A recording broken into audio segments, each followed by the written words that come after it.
Project Veritas just posted an investigation that they conducted into a school in Chicago. That is the most shocking and disturbing investigation that they've done. I'm going to play the clip in just a moment, but just a quick heads up. It's NSFW, not safe for work, not appropriate for kids.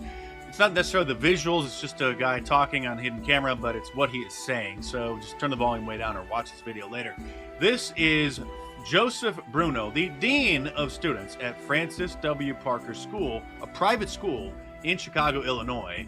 And this kind of thing is undoubtedly happening at hundreds of schools across the country. But here it is. You can hear from the dean's mouth what it is that these LGBT, ABCDEFG people are doing behind closed doors with the students. So I've been the dean for 4 years. During Pride, we do a Pride Week every year, and I had like our LGBTQ plus health center come in. They were passing around butt plugs and dildos to my students, talking about queer sex, using lube versus using spit. There are forces in this country, and I'm just going to come out and say it, because everybody's scared to say it. But there are forces on both sides, extremists on both sides, and these are the minority of people. And they have so much power over our children. They want this race war. They want it. And you want to know who they're going to use as soldiers for this race war? Our babies. That's what they're going to use.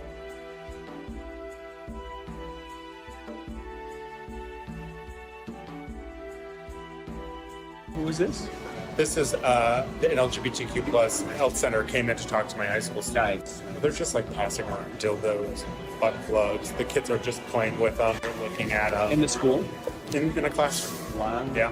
While I'm sitting there. Then we had a drag queen come in, pass out cookies and brownies and do photos. That's so amazing.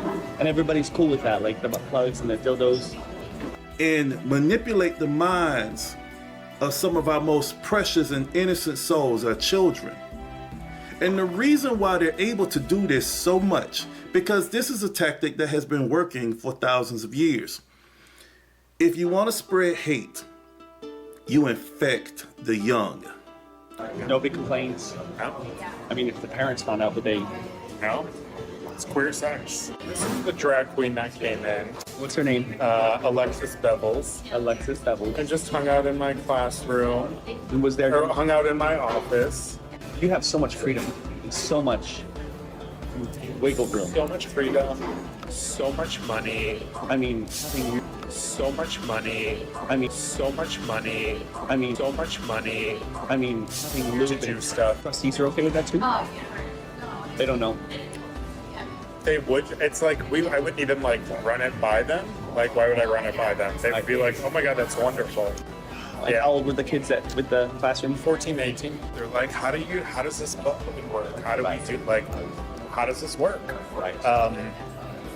So yeah, that's a really Our educational system, and you all know because you're educators, our educational system was not designed to teach children about sexuality. How far LGBTQ rights are going, to the point where it's not about equal rights anymore, it's about special rights. It's not about equal rights anymore, it's about special rights. Equal rights anymore, it's about special rights. Good evening. Thank you everyone for this opportunity to speak tonight. I'm here today because I am concerned about the current and future state of our education system. I am a Miami native and a product of the MDCPS system. I'm also a gay man, and as a gay man, I understand the importance of a healthy and balanced education. I understand the importance in diversity of thought, and ultimately, I understand the importance of unbiased development. What is happening right now is no longer acceptance. It's no longer the support my community needed in the 90s and early 2000s. It's indoctrination. I do not use the word lightly, but it's the truth. The children deserve an education that will develop them, give them a platform for critical thinking and problem solving so that we can push and create a better future. like cool part of my job. After they posted that video yesterday, the principal of the school released a statement saying that at Parker, the school, they care deeply about the health, well-being, and development of the students. Oh, so they're going to call the police on the dean of students for subjecting the students to such adult material and certain objects that they're not even allowed to buy unless they're 18, or even enter into a store that sells such things. Our programs are designed to help cultivate not only physical and emotional well-being, but also a strong sense of belonging. This is central to our mission.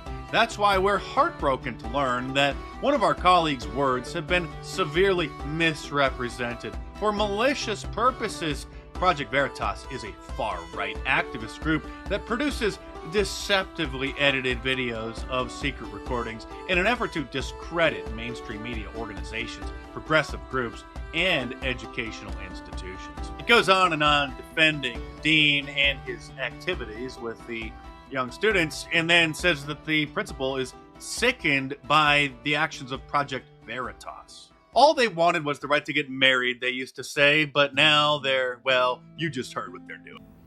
Absolutely not. You know, due to the pandemic, we saw a lot of parents get more involved in their child's education because schools were closed, and parents were left to sometimes educate their kids from home.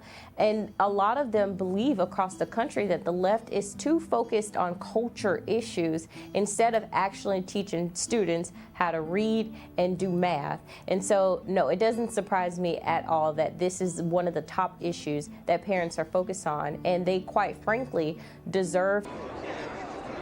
Can you count, suckers? I say the future is ours. If you can count. And if you don't act a certain way, you're going to get your black card revoked. So there's a lot of pressure to sort of fit into this box. Ultimately, I think the biggest problem is people are putting themselves into boxes instead of looking at the world through a lens of colorblindness. We're seeing everything in identity. We have to drop that and just see everyone as equals, as human beings.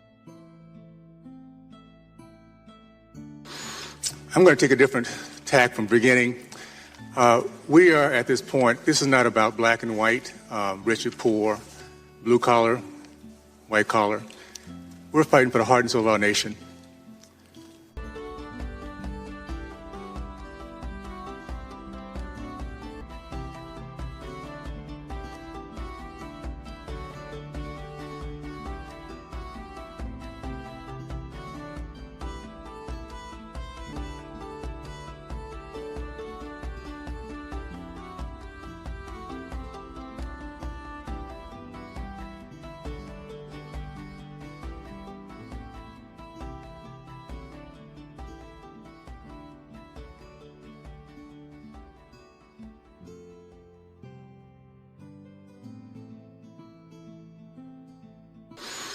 I'm going to take a different tack from beginning. We are at this point, this is not about black and white, rich and poor, blue collar, white collar. We're fighting for the heart and soul of our nation.